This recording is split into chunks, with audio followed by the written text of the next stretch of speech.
আমার হাতে ধরে থাকা এই টুকরোটি বিশ্বের সবচেয়ে হালকা এবং কম ঘনত্বের কঠিন পদার্থ। এটি হলো অ্যারোজেল। নামের মতোই এই জেলটির 99.8% বায়ু দিয়ে এটি গঠিত। এটির ওজন মাত্র 1.74 গ্রাম। যখন এটি আমি হাতে নেই মনে হয় আমি এক টুকরো আকাশ ধরে আছি। এটি এতটাই হালকা যে বুদবুদও এটিকে তুলতে পারে। এটির ওজন এত কম হওয়া সত্ত্বেও এটি -275°C থেকে 650°C পর্যন্ত তাপমাত্রা সহ্য করতে পারে এবং কঠিন তাপ থেকে সবকিছুকে সুরক্ষা করতে পারে। তবে আমার আঙ্গুলের সাহায্যে সামান্য চাপের মাধ্যমেই এই অ্যারোজেলের টুকরোটি হাজারো টুকরায় পরিণত হয়ে গেল। তবে সবচেয়ে আশ্চর্যের ব্যাপার হলো, যদি এই অ্যারোজেলের টুকরোগুলো আমি আমার শরীরে প্রয়োগ করি, এটি 100% হাইড্রোফোবিক হয়ে যায় এবং আমার শরীরকে ওয়াটারপ্রুফ করে তোলে। তাছাড়াও এইগুলোটি নতুন অভঙ্গুর ফোমের মতো অ্যারোজেল যৌগ তৈরি করতে পারে, যা চরম পরিস্থিতিতে সুরক্ষার জন্য ব্যবহার করা যেতে পারে। অ্যারোজেল বিভিন্ন আকারের হতে পারে, যদিও এরা 99% বায়ু দিয়ে গঠিত। ধারণা করতে পারেন একটি অ্যারোজেল কিরকম শব্দ করবে?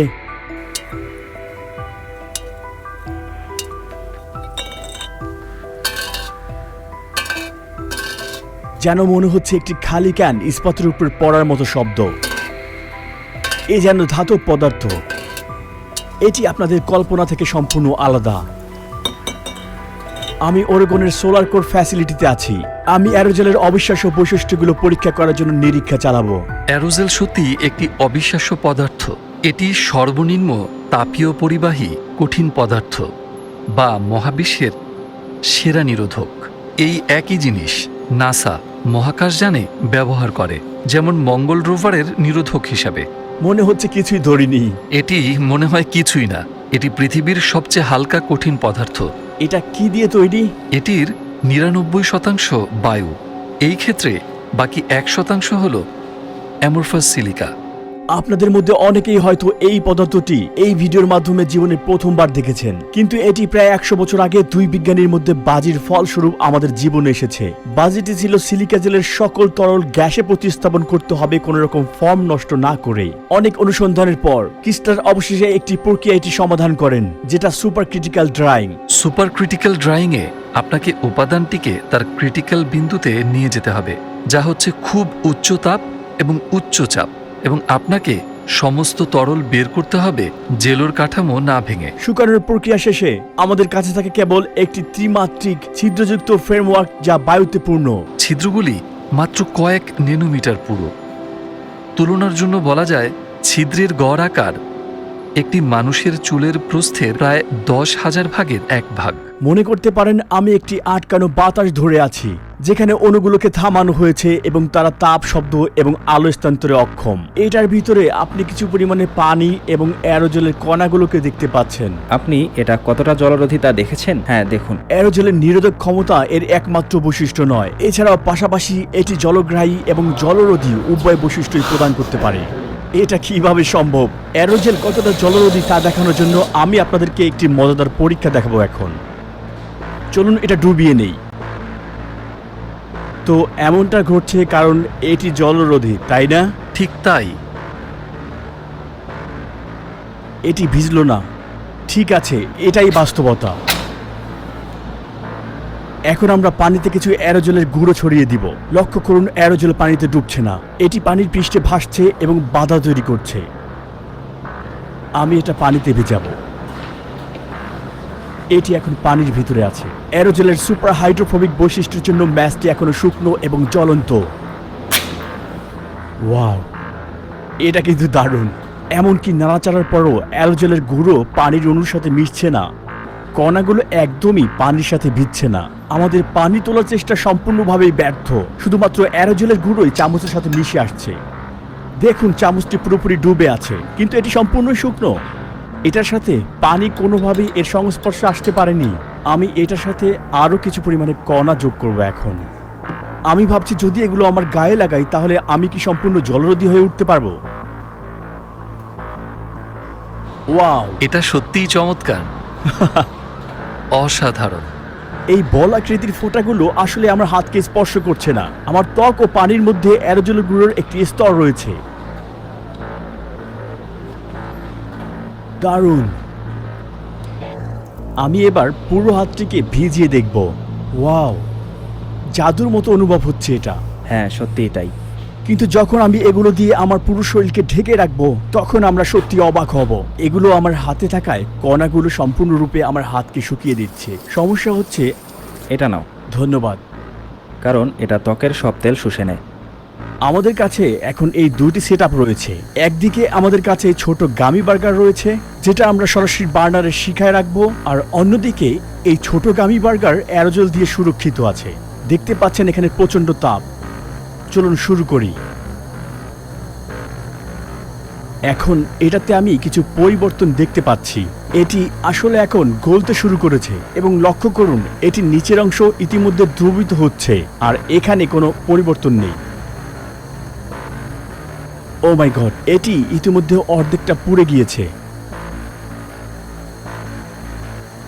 কিন্তু এখন এখানে কোনো পরিবর্তন নেই। হ্যাঁ, আপনি যেমনটা দেখতে পাচ্ছেন এই সেটআপটি এই বার্গারটিকে সুরক্ষা রাখার জন্য সম্পূর্ণরূপে কার্যকরী, আর এটি ধোঁয়ায় পরিণত হয়েছে। আপনি কি এর পার্থক্য দেখতে পাচ্ছেন? যদি ইনসুলেশন সত্যি এত ভালো হয় এবং যদি আপনি এটি মহাকাশযান ইনসুলেট করতে ব্যবহার করে থাকেন, তাহলে কেন এটি পৃথিবীতে সবকিছুর জন্য ইনসুলেট করতে ব্যবহার করা হচ্ছে না, তাই না? যেমন ভবন থেকে শুরু করে পরিধানের বস্তুতে দেখা গেল এর এক বড় সমস্যা আছে। যদি আপনি এটিকে চাপ দেন, দেখি, এটা 1000 টুকরো হয়ে যাবে। একটু সামান্য চাপে দেখুন এটা কিভাবে ধুলোয় পরিণত হয়। আমি এটা করতে ভালোবাসি, এটা সুন্দর। অ্যারোজেলের সাথে চ্যালেঞ্জ ছিল শুরু থেকেই এটি খুবই ভঙ্গুর, এবং এটি আমরা অরোস্ল্যাবস বা সোলার করে করি। কিভাবে এটি ভঙ্গুর না করে বানানো যায় যাতে আপনি যে কোনো প্রয়োগে ব্যবহার করতে পারেন। তো এভাবেই আপনারা সমাধানে এসেছেন? হ্যাঁ, এটি একটি বন্ধ কোষের ফোম যা অ্যারোজেলের সাথে মিশ্রিত। বন্ধকোষের ফোমগুলো সিলিকা পদার্থ দিয়ে তৈরি হয়, যা ক্ষুদ্র সিল করা বায়ু পকেট দিয়ে গঠিত। ফ্লেম থ্রোয়ার পরীক্ষা যাওয়ার আগে এবং আমার পুরো শরীরে পরীক্ষা করার আগে আমি এটা দিয়ে ছোট্ট একটি পরীক্ষা করব। যদি এটা পড়ে যায়, সঙ্গে সঙ্গেই আমার হাতটিকে ফিরিয়ে নিতে হবে। হ্যাঁ, আমি দ্রুত। তুমি প্রস্তুত? হ্যাঁ, তুমি যত খুশি বাড়াতে পারো। ওয়াও,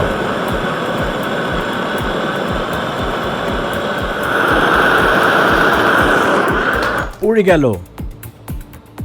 তুমি কি দেখতে পাচ্ছ এটা কতটা প্রভাব পড়েছে? এটা এদিকটা খুবই ঠান্ডা, আমি এটাকে যত খুশি স্পর্শ করতে পারি। আর এখানে এটাও ঠান্ডা বলা যায়, তাপ ধরে রাখে না। হ্যাঁ, কিন্তু এটা গরম, এটা গলে গিয়েছে। দেখো এটার আকারটাই দেখো। আমার ঢালটি আসলে এই কম্বলটির মতো দেখতে এবং ঠিক একই রকম পুরুত্বের। এটা দেখতে অনেকটা আমার আঙ্গুলের চেয়েও পাতলা। এটা হলো সেই ফ্লেম থ্রোয়ার, ঠিক না? হ্যাঁ, এই অস্ত্র থেকে বের হওয়া শিকা কতদূর পর্যন্ত যায়? প্রায় 2 মিটার। তো এই ঢালটির পুরুত্ব প্রায় 5 মিলিমিটারের মতো। ফ্রেমটি দেখতে যদিও এখানে অনেকটা বড় দেখাচ্ছে, কিন্তু আপনি যদি এই ঢালটিকে ভালোভাবে দেখেন এটা অনেক পাতলা। আমরা আজকে এই অ্যারোজেল ঢালটি প্রোপেন গ্যাসের সর্বোচ্চ তাপমাত্রায় গরম করে পরীক্ষা চালাবো। তুমি প্রস্তুত? আমি প্রস্তুত।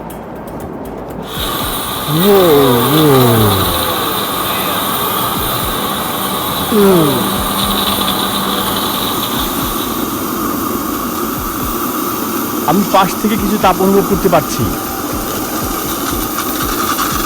কিন্তু মাঝখানে একেবারেই না। তুমি কি আমার আরো কাছে আসতে পারবে? এটি যতটা কাছে আসা উচিত আসছে। আমি এখন স্পর্শ করতে পারি। রোহিত, শিখাটি ঘুরে আসছে। এটি সম্ভবত যথেষ্ট। থামাও।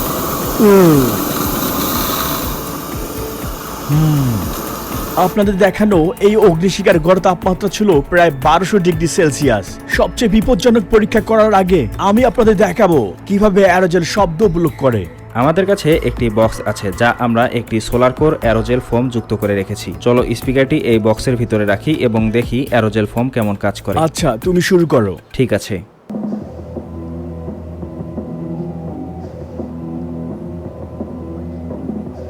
তো শব্দের মাত্রা এখানে প্রায় 75। হ্যাঁ,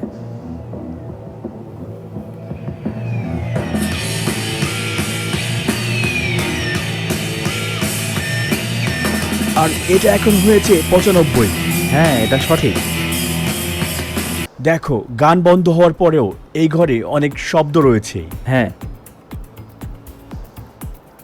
দেখতে পাচ্ছেন সঙ্গীত ছাড়াই এটা প্রায় 50। তাই আমরা বলতে পারি এটি প্রায় 50% শব্দ ব্লক করে দেয়। যারা জানেন না তাদের জন্য তরল নাইট্রোজেন অত্যন্ত ঠান্ডা থাকে এবং তাপমাত্রা হয় -196°C। কি মনে হয় এটা কতটা নিরাপদ? যদি আমি গ্লোভস ছাড়া তরল নাইট্রোজেন স্পর্শ করি তাহলে কি হতে পারে? এটি আপনার ত্বকের সাথে সংস্পর্শে এলে ভালো হবে না। এটি আপনার ত্বককে জমিয়ে দেবে। এরপরে আমার হাত চূর্ণ বিচূর্ণ হয়ে যাবে। একদম ঠিক। প্রথমে আমরা খুব জোরে শব্দ শুনতে পাবো।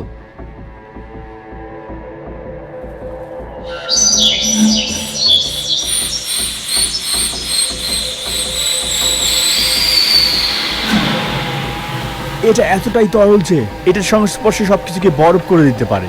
আমার অ্যারোজেল দিয়ে বানানো জ্যাকেটে তরল নাইট্রোজেন ব্যবহারের আগে আসুন পরীক্ষামূলকভাবে দেখি অ্যারোজেল ছাড়া কোনো কিছুতে এই তরল নাইট্রোজেন কি পরিমাণে ক্ষতি করতে পারে। তো এটি হচ্ছে ফ্রস্ট ইফেক্ট। তরল নাইট্রোজেন এবং মেঝের মধ্যে অনেক বড় তাপমাত্রার পার্থক্য রয়েছে, যে কারণে এটা শোষিত হতে পারছে না।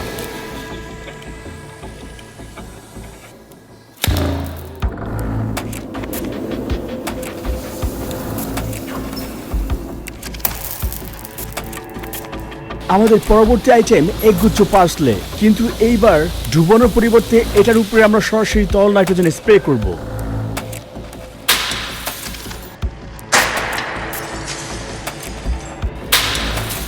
ও, এখন এটা আমি ভিতরে ডুবাবো। আমরা এখন দেখব তরল নাইট্রোজেন একটি পুরু এবং ঘন আইটেমের সাথে কি করতে পারে। ঠিক আছে, চলো এটা নিচে ফেলে দেই। 1 2 3।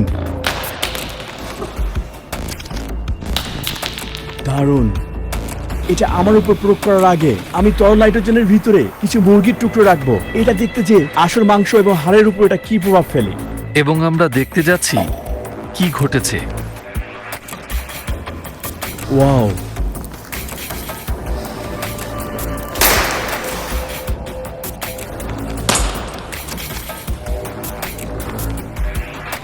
এটা কোথায় কোথায় গেল এটা? এমনকি হাড়গুলো ভেঙে গিয়েছে। এটা আসলে খুবই বিপজ্জনক হতে পারে, তাই না? এটা খুবই বিপজ্জনক। আমি যা দেখেছি তা আকর্ষণীয় এবং বিপজ্জনকও বটে, কারণ এখন আমি পরবর্তী পরীক্ষার বিষয় হব। এখন আমার পালা তরল নাইট্রোজেনের তীব্র ঠান্ডা সহ্য করার জন্য। আমার ঠিক পিছনেই মাইক আমার দিকে সরাসরি তরল নাইট্রোজেন স্প্রে করার জন্য প্রস্তুত আছে। ঠিক আছে, তোমরা সবাই প্রস্তুত? 5 4 3 2 1।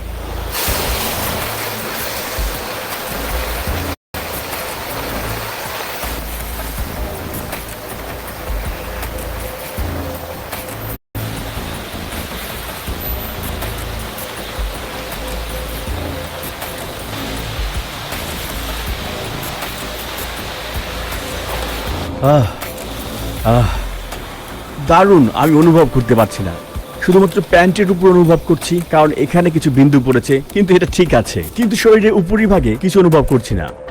আশ্চর্যজনক। যা আমাদের মালিকানাধীন পণ্য। এটি বিশ্বের প্রথম নমনীয় এবং টেকসই এরোজেল কম্পোজিট। এটি সিলিক এরোজেলের সংমিশ্রণ, যা নিয়ে আমরা আজ এত সময় ব্যয় করেছি, এবং বন্ধ কোষ ফোম। সুতরাং আপনি এরোজেলের আশ্চর্যজনক থার্মোকর্ম ক্ষমতা পেয়েছেন। এই কারণে এটি জ্যাকেটে এত ভালো কাজ করেছে। কিন্তু আপনি বন্ধ কোষ ফোমের নমনীয়তা এবং স্থায়িত্ব পাবেন। কারণ মনে রাখবেন, এরোজেল নিয়ে অতীতে এত সমস্যার একটাই কারণ ছিল, এটি সুপার ভঙ্গুর। আচ্ছা, তাই আমরা একটি উপায় খুঁজে পেয়েছি। একটি পেটেন্ট করা উপায়ে এরোজেলকে সুপার নমনীয় এবং সুপার টেকসই হ্যাঁ, করেছি। এবং এটা দৈনন্দিন জীবনে ব্যবহারযোগ্য, তাই না? একদম ঠিক। আমরা এখন টিলিয়াম লেকের কাছে আছি। দেখতে পাচ্ছেন লেকটিকে পুরো বরফ ঢেকে রেখেছে। এখন আমি আমার পুরো শরীরে অ্যারোজেলের কণা প্রয়োগ করব, পানিতে নামবো এবং শুকনো থাকার চেষ্টা করব। তাহলে কোনো স্বাস্থ্য সমস্যা নেই? না। ঠিক আছে, আজকে কেমন লাগছে? হ্যাঁ আপনি অবশ্যই আগে ঠান্ডা পানিতে নেমেছিলেন, তাই না? হ্যাঁ। ঠিক আছে, আমরা এখানে সবকিছু প্রস্তুত রেখেছি যদি লাগে সেই জন্য। আমার কাছে 1 বালতি পাউডার সিলিকা অ্যারোজেল আছে। এটি দিয়ে আমি পুরো শরীরকে ঢেকে দিব। আসুন দেখা যাক পানির নিচেও আমি আমার শরীরকে শুষ্ক রাখতে পারি কিনা।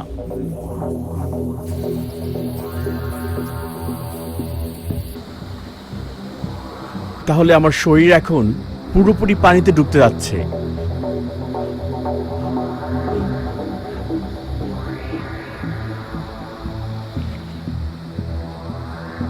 আমি শুকনো আছি। এটা অলৌকিক ঘটনা। এই পাউডারের কণাগুলো পানিকে আমার ত্বকের সংস্পর্শে আসতে বাধা দিচ্ছে। এখনো কিছুই হয়নি, কিছুই না। আমার পায়ের দিকে তাকাও, এগুলো অনেকটা সময় ধরেই পানির ভিতরে ডুবানো, কিন্তু এটা শুকনো। আমার পায়ে কিছু জলকণা আছে।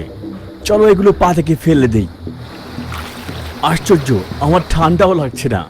আমার এগুলোর প্রয়োজন নেই। আজকে আমরা যে অ্যারোজেল ব্যবহার করছি তা 100% সিলিকা অ্যারোজেল, যা পৃথিবীর ভূত্বকের অন্যতম প্রধান খনিজ। আমরা যে কোনো অবশিষ্ট অ্যারোজেল কণা সরিয়ে নিচ্ছি যাতে নিশ্চিত করা যায় যে কিছুই পরিবেশে ক্ষতি করছে না। পানিটা একটু গাঢ় কালো ছিল, তাই আমরা দেখতে পারিনি পানির নিচে আমাদের শরীর কেমন দেখাচ্ছে। তাই এখন আমরা একটি পুলে যাব এবং দেখব পানির নিচে আসলে আমাদের কেমন দেখায়। অ্যারোজেলের কণা আমাদের শরীরে পাতলা ধূসর লেয়ার তৈরি করে এবং যা ক্ষুদ্র বাবল তৈরি করে। এই এয়ার বাবল আলো রিফ্লেক্ট করে, যা আমার ত্বককে চকচকে ও রূপালী চেহারা দেয়। আপনি লক্ষ্য করলে দেখবেন আমার হাঁটু থেকে কিছু বায়ুকণা উপরের দিকে উঠছে। আমার ত্বকে থাকা বায়ু পানিতে আমাকে আরো হালকা অনুভব করায়। সম্পূর্ণরূপে শুকনো। এটা কিভাবে সম্ভব? চলো আবার দেখি।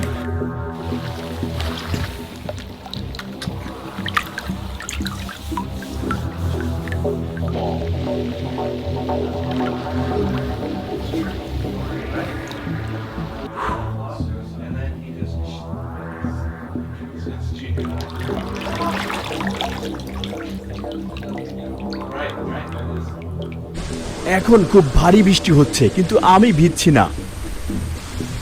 আমি হয়তো একমাত্র ব্যক্তি যে হাইড্রোফোবিক অ্যারোজেল কণায় আবৃত হওয়ার কারণে বৃষ্টিতে ভিজছে না। যদি আপনি একটু মনোযোগ দিয়ে দেখেন, পুলের পানির উপরে বৃষ্টির কণাগুলো রয়েছে। এর মানে বৃষ্টির পানি এবং পুলের পানির মধ্যে অ্যারোজেলের স্তর রয়েছে, যেটা মিলিত হতে বাধা দিচ্ছে। অ্যারোজেল এটার পুরো শরীরে লাগিয়ে দেব।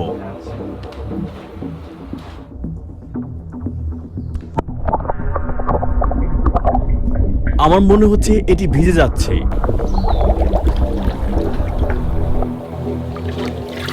এটা অসম্ভব। ভিতরের অংশে পানি রয়েছে, কিন্তু বাইরে এটি সম্পূর্ণ শুকনো। এইটা কি? মনে হচ্ছে আমি একটি পানির বোতল ধরে আছি। আমার শরীরে প্রয়োগ করা অ্যারোজেলের গুঁড়া হাইড্রোফোবিক ছিল, কিন্তু আমার হাতে যেটি এটি হাইড্রোফিলিক। দেখুন এই অ্যারোজেলের উপরে পানি ফেললে কি ঘটতে চলেছে। এটি সম্পূর্ণ অকার্যকর। এটি অনিবার্য ক্ষতির সম্মুখীন হয়েছে। এটির আবরণ বা টেক্সচারের অনুভব সম্পূর্ণ ভিন্ন রকম। এটাকে ছোট স্পঞ্জের মতো ভাবতে পারেন। এটা নিজের ওজনের থেকেও 25 গুণ বেশি শোষণ করতে পারে। এই ধরনের অ্যারোজেল বাতাস থেকে আর্দ্রতা শোষণ করতে পারে, তাই এগুলো জাদুঘরে প্রত্নতাত্ত্বিক সংগ্রহ, সংরক্ষণ এবং ওষুধ সংরক্ষণ করতে ব্যবহৃত হয়, যাতে আর্দ্রতা প্রবেশ করতে না পারে। সবশেষে অ্যারোজেলের ন্যানোপের দৃশ্যমান আলোর চেয়ে ছোট। দৃশ্যমান আলো 380 ন্যানোমিটার থেকে 750 ন্যানোমিটার মধ্যে থাকে, যেখানে অ্যারোজেলের ছিদ্র মাত্র 20 থেকে 40 ন্যানোমিটার প্রশস্ত হয়ে থাকে। ছোট তরঙ্গ দৈর্ঘ্যের কণা নীল, বেগুনি, ইউভি আলো এরোজেলে আঘাত করলে ছড়িয়ে যায়।